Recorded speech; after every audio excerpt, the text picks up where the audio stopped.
Welcome into a very special edition of Central Indiana Today here on 98.9 WYRZ. I'm Rob Kendall. Thanks for joining us.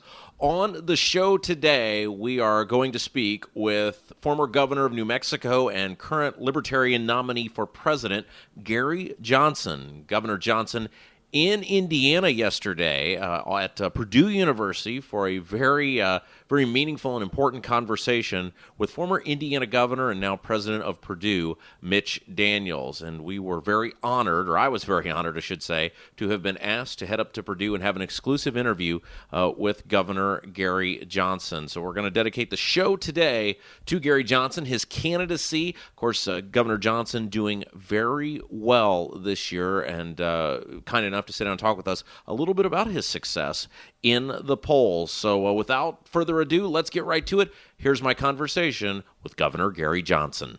We have the privilege right now of speaking with Governor Gary Johnson here at Purdue tonight. Thank you, Mr. Governor, for taking the time to speak with us. Are you kidding? Thank you, and I'm really looking forward to this. And I really have to thank Mitch Daniels for bringing all this together. Oh, my gosh. I told our friend Jim Wallace yesterday as part of this special we're putting together for you today, I said, there's nobody that gives more legitimacy and validity to a campaign in Indiana than Governor Mitch Daniels. So how did this all come about? Well, in speaking with him, he said this is something that he wanted to do, and he thought that it would be really beneficial, and bought in from second one. So you're a reformer. You have a great track record of taking the hard decisions. Governor Daniels did the same thing in Indiana. What is it about governors that they just kind of make better presidents? Well,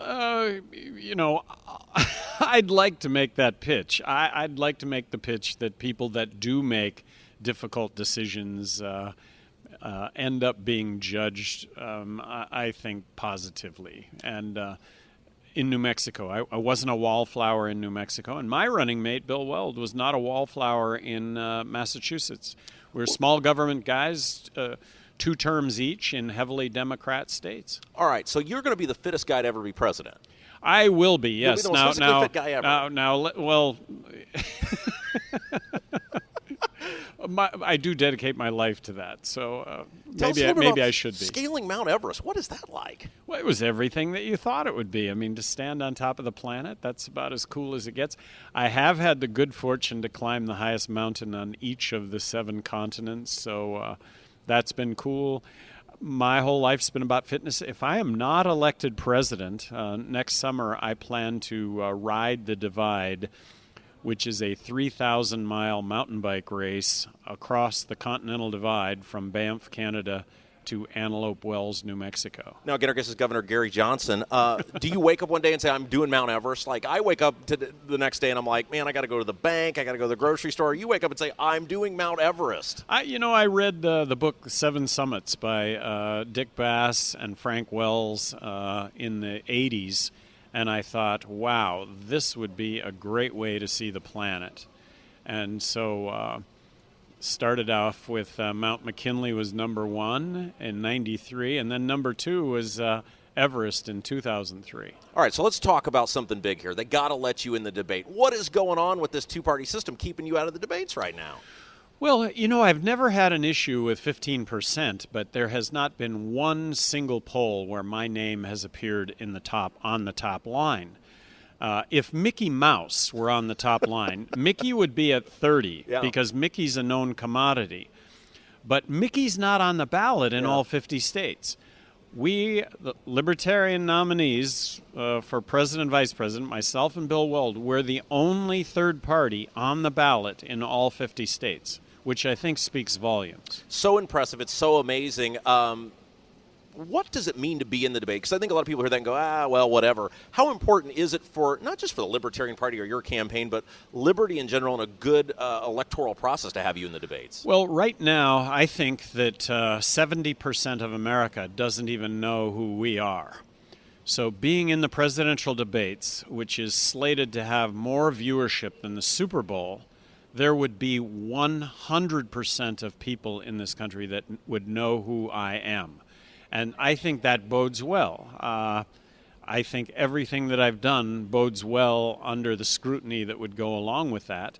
And we still believe that we have a really good chance of winning but it's incumbent on being in these presidential debates. Get our guest is Governor Gary Johnson here at Purdue tonight. Indiana is prime real estate for Gary Johnson. It is amazing. You especially go around to these college campuses, people that have never been involved before. They're passionate. They're fired up. I think you're going to see a young crowd out here tonight. Why are young people drawn to your candidacy? Well, I think that young people, first of all, I think most people in this country are fiscally conservative, less taxes, let me make choices in my own lives. And then I think people are, for the most part, they're socially inclusive, meaning, look, liberty and freedom does matter. I should be able to make choices in my life as long as those choices don't adversely affect others. And I think majority of Americans are skeptical that our military interventions, that when we as a nation support regime change anywhere in the world, that it, in my lifetime anyway, has never resulted in things being better.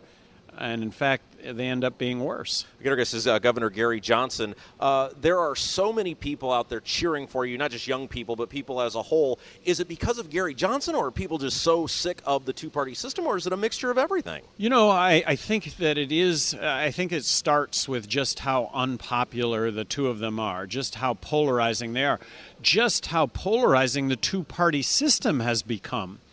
50% of Americans that are going to register to vote now are registering as independent. Well, where's that representation? Well, right now, this election, Bill Weld and I do represent the majority of people in this country, fiscally conservative, socially inclusive. You know, the best thing about you, your policies are wonderful, but the fact that somebody asked you the other day, they said, if you had to vote for Trump or Clinton, a gun to your head, who would you vote for? And you said, pull the trigger. And I said, that's how the majority of people view the nation right now. I do believe that. But the majority of people in this country do not realize that there is a third choice. I think that's going to change before the election. What do we got? 56 days to go, whatever? I was able to interview Mr. Trump during the primary here in Indiana, and I went to the rallies and the energy. I maintain that the energy from what I've seen for your campaign just here today is every bit on par of that. How do you capture the run-of-the-mill Republican who says, man, I've always been a Republican, I've never voted Libertarian before? How do you say, look, there is something going on here, and you have the ability to help make this happen? I don't think it's much of a sales pitch. I think that more than half of Republicans are really put off by Trump, what he's got to say about immigration, what he has to say about tariffs and free markets, what he's got to say about really being isolationist. We're going to arm Japan and South Korea with nukes when we should be moving the opposite direction?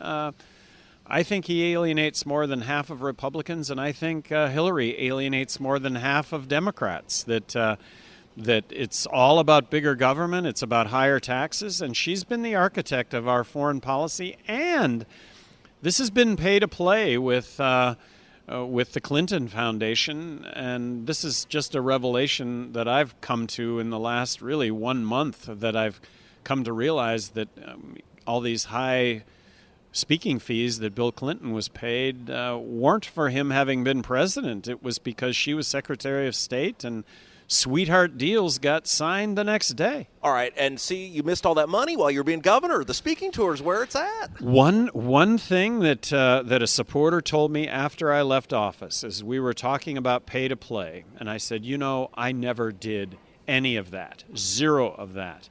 And he said, Gary, I know that. We all know that. It's never happened before, and it's never going to happen again. Got a couple minutes left here with you, Mr. Governor. We want to thank you so much for taking time. We're in Hendricks County, which is red as red is, and these are the sort of places I think you're going to do very well this year, and it's going to surprise a lot of people. What is your pitch in these final 57 days? Because people are saying, well, the argument always is, well, you might be throwing your vote away. How do you talk to the red of the red, these deep, or in a lot of cases, deep blue, which we'll get into in just a second, and say, you're not throwing your vote away? Well, first of all, throwing your vote away is voting for somebody that you don't believe in. That's a wasted vote. And then, look, there are three scenarios here. We elect Trump, we elect Clinton. Does anybody think that the polarity that exists in Congress between Democrats and Republicans is going to get any better? No, it's going to be worse than ever. All right, toss in third scenario. Libertarians get elected, right down the middle, Bill Weld and I. we're going to be bipartisan. We're going to hire Democrats and Republicans, Libertarians. Everybody's going to be libertarian-leaning. But calling out both sides to come to the middle. I think the third scenario has at least the possibility of succeeding. I want you also to touch on the misnomer that you steal from Republicans. I think if anything, you're taking from as many, if not more, Democrats because of your message of inclusion and tolerance. Well, it's 50-50 in all these polls, and if my name was just on the top line, and if 99% of media only reports that this is a two-person race. A lot of people are going to hear the show. I want to close with this. What can people do over the next, because we're in crunch time, to get you in the debates? I think you should be in the debates. I think you add a lot to the conversation. What can our listeners in Indianapolis and Central Indiana do to help you get in the debates? Well, just push out our stuff, whether you're on Facebook or Twitter or, just emailing other people and giving them links. It does a lot.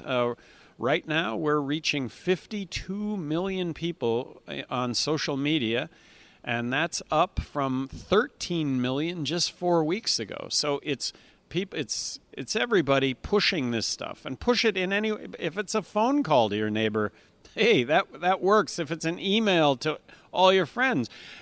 And not to say, look, vote for these guys, but just to say, here's a link to who these guys are. Make your own choice here. There's another choice. Mr. Governor, it's a real thrill. I know you got a lot to get to tonight, but thank you for taking a few moments to talk with us, and keep up the great work. You're vital to the American experience. Well, thank you very much.